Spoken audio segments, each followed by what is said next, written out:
il est l'heure de retrouver comme tous les mercredis matins David Turcage. Bonjour David. Bonjour. Merci David d'être avec nous ce matin. Vous êtes président d'IWF Capital. Je vous présente mes meilleurs voeux. Merci. On commence par quel indice, David? Alors, on va recommencer par les taux courts aux États-Unis.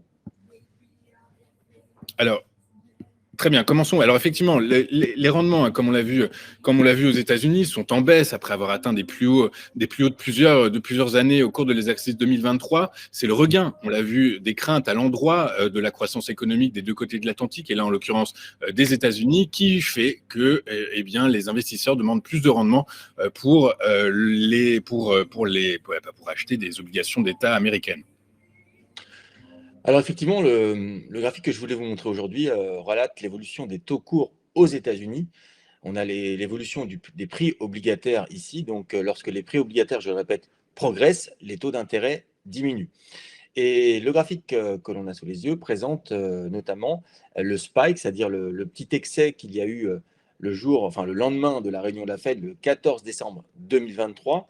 Et effectivement, lors de la suite de cette réunion sur les taux d'intérêt aux États-Unis, les prix obligataires ont marqué un sommet, un petit sommet qui a rejoint une résistance qui se situe à 103,05.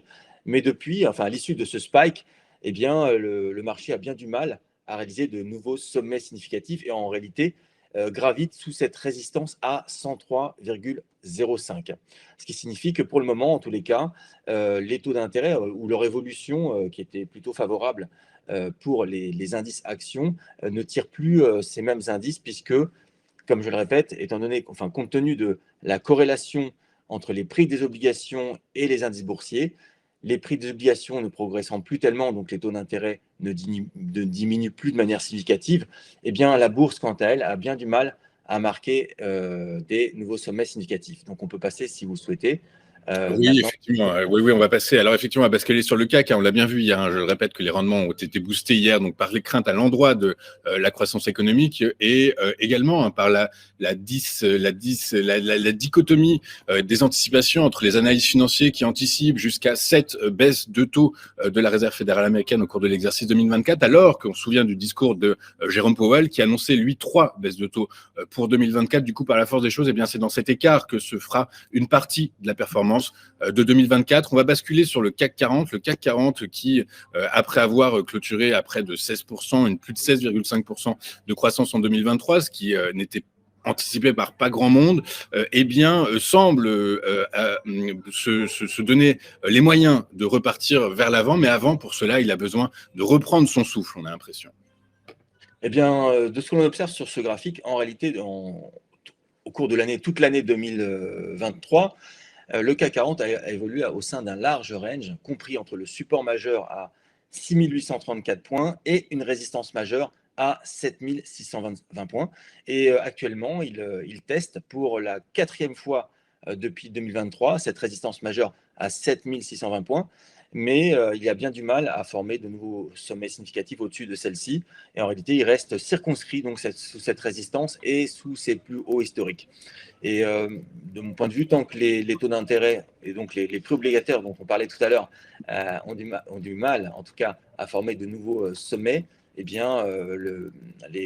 indices boursiers auront eux aussi du mal à réaliser de nouveaux sommets significatifs. Donc pour l'instant, le scénario central consistera à signifier que le CAC 40 consolide sous cette résistance majeure à 7 620 points, qui, je le répète, est la borne haute d'un vaste range, compris entre 6 834 points et donc 7 600 points. Ouais, très clair, on comprend. Et puis hier, la publication des PMI en zone euro laisse supposer que le T4 2023 sera potentiellement négatif du coup par la force des choses, même si c'est très probablement déjà intégré dans les cours. On voit mal pour l'instant où est-ce que le CAC 40 peut aller chercher du carburant pour franchir cette résistance majeure, donc calculée à 7 620 points. David, on va finir avec les indices américains et notamment le S&P 500, comme à l'image des indices européens, des indices mondiaux, patinent puisque les rendements obligataires reprennent de l'épaisseur. Alors, il patine, mais cela dit, il patine un peu moins que l'indice CAC 40, puisque lui, quant à lui, il a formé quand même de nouveaux sommets, hein, et s'approche quand même de résistance de mars 2022. Donc, lui, il forme de nouveaux sommets, alors que le CAC 40 n'en forme pas. Donc, bien qu'il patine certes à l'approche de cette résistance de mars 2022 qui se situe à 4862 points, lui, en tous les cas, inscrit de nouveaux sommets. Et en tous les cas, il n'évolue pas comme son confrère, si je peux dire, le CAC 40, à l'intérieur d'un range, mais à l'intérieur d'un canal sensiblement ascendant. Et donc, ce qui milite en tous les cas pour une tendance clairement haussière, mais plus à court terme, comme on l'évoquait tout à l'heure, celui-ci devrait continuer de consolider sous cette résistance des 4862 points. On voit d'ailleurs qu'il a du mal à rejoindre la borne haute de ce canal, ce qui est un aveu de faiblesse. Donc il y a deux choses qui se conjuguent sur ce graphique. C'est d'une part une résistance de mars 2022 et la borne haute du canal. Et sous ces deux résistances, eh bien, l'indice SP500, l'indice des principales valeurs américaines, a bien du mal à avancer davantage vers le haut.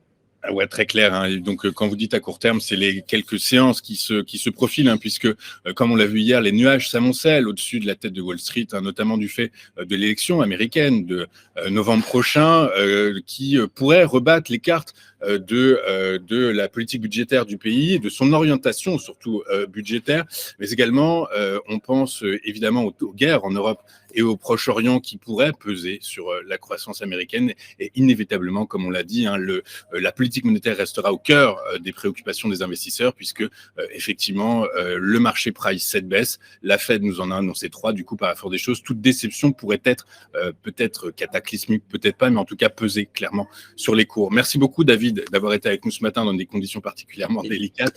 Je vous donne rendez-vous la semaine prochaine.